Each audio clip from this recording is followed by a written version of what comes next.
We have now had 5 straight trading days in triple-digit moves. Traders have been busy over those days, but investors probably haven't felt much. If you add it all up, we've lost only about 60 points on the Dow Jones Industrial Average in these wild 5 trading sessions. MKM Partners' Katie Stockton says despite the recent slide in the markets, stocks are still poised to continue higher in the long term. But Peter Schiff of Euro Pacific Capital says choppy waters are ahead. Good to see you both. Katie, let me kick it off with you because you wrote in a note today that while the Standard & Poor's is in a corrective period, long-term uptrend is still intact. What's the basis for that? Why do you think it's still intact? That's right. Well, we still, of course, have higher highs and higher lows in place, and our intermediate and long-term momentum models are still very much positive, even though there has been, of course, a loss of short-term momentum. And I'd really remind everybody that the S&P 500 recently reached a new all-time high, having exceeded resistance at its 2000 and 2007 highs. So this correction phase is actually very constructive, in my opinion, having been the first pullback following a pretty massive breakout, and it's done so without breaking any key support levels, in my opinion. So to me, ultimately, it should provide a buying opportunity. All right, Peter, you're on the other side of that. You say bond yields have rebounded. How much of an impact is that going to have on stocks? Well, I think investors are much too complacent here. I would agree. Long term, sure, the stock market's going to go up in dollars because the dollar is going to keep losing value. By the way, it hit a 4-month low today against the euro. That should be troubling for people. But, I think people are underestimating just how much interest rates are going to go up, how fast rates are going to rise, and what the impact's going to be on the economy, on the housing market, on the stock market, on the banks, and on the government's ability to service its debts. So how big of a sell-off would you expect then? Well, unless the Fed, and I do expect the Fed to taper back the tapering talk. Remember, for years, they were talking about an exit strategy. And I always said that they were bluffing. They have no exit strategy. They still don't. Now they don't even talk about exit. They just talk about tapering. But ultimately, they're not going to do that. They're going to increase the size of their monthly QE. That's the only way to stop the bond market from imploding. And they will do that until they can't do it anymore. Yeah. Katie, are investors going to see this pause in the market's run as an opportunity to get in? Are you still betting on the buy on the dip?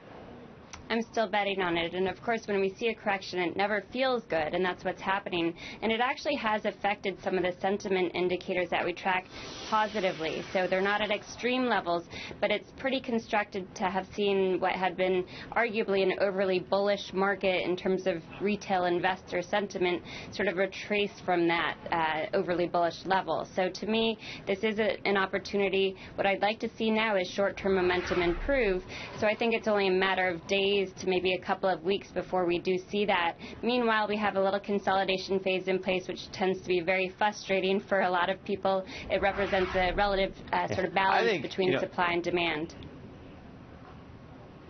I think we need a much bigger pullback, though, to get some fear back in the market and to take the Fed out of the game. I said the Fed is just bluffing with all the talk of tapering because they know we have a phony recovery, and the minute they take away the monetary stimulus, the whole recovery illusion is going to fade. But they have to maintain this posture. But we do get a meaningful pullback in the bond market, which brings down the stock market, and the housing market starts to roll over again. The Fed is going to have to come clean and start talking about expanding its monthly QE, and that's what the market's going to need to go higher again. But again, it's an inflationary illusion. The underlying fundamentals beneath the economy and the stock market are getting worse, not better. Yeah, but at the same time, what are the alternatives, Peter? I mean, if I'm going to take my money out of stocks, where am I going to get any kind of return anywhere? To dollars or to the U.S. stock market? To the U.S. stock market. No, you're right. You can't be in the bank. You're going to lose. Inflation is going to wipe you out. You can't buy the long end of the curve in the bond market. So, look, you've got to look around the world and figure out where you're going to store your wealth. I think there are better places than the U.S. stock market. I'd rather be in the U.S. stock market than the U.S. bond market, even though I think we got a bigger correction coming. But I'd rather be invested globally. I'd rather look at foreign stocks. I still like gold and silver, even though the sentiment is so negative now. In fact, that's one of the reasons that I like it even more. more. And you can look at some of these gold stocks; they've actually collapsed in price. So if you want to have some real upside, you can look at those markets. But you have to understand that we still have a real crash ahead of us in the United States that we have to deal with. 2008 wasn't the crash. The real crisis is still coming because we didn't solve any of the problems. The government, the Federal Reserve, made all those problems worse. And so we have to deal with this, and it's going to be better, I think, if your assets are as far away from the U.S. as possible when that happens. What is this? You keep saying crash. I mean, how significant a crash are you expecting? Haven't you been predicting this for years and it still hasn't happened? Well, it's in the process of happening, and many of my predictions have come true. But we have to prepare ourselves for the fact that interest rates are going to go way up.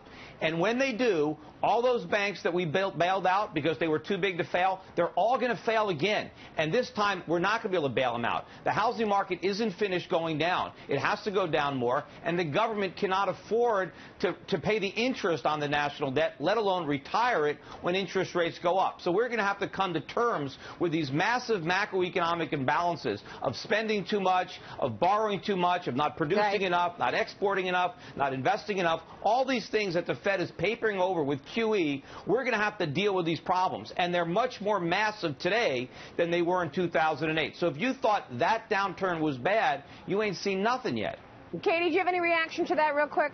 I do, of course. Obviously, I look at things from a technical standpoint, not a macroeconomic standpoint.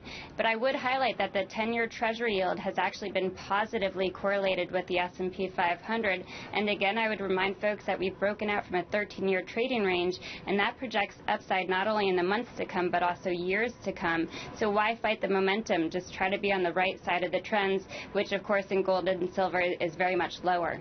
All right, we'll leave it there. Thanks to you both. We appreciate it, and we'll see you soon.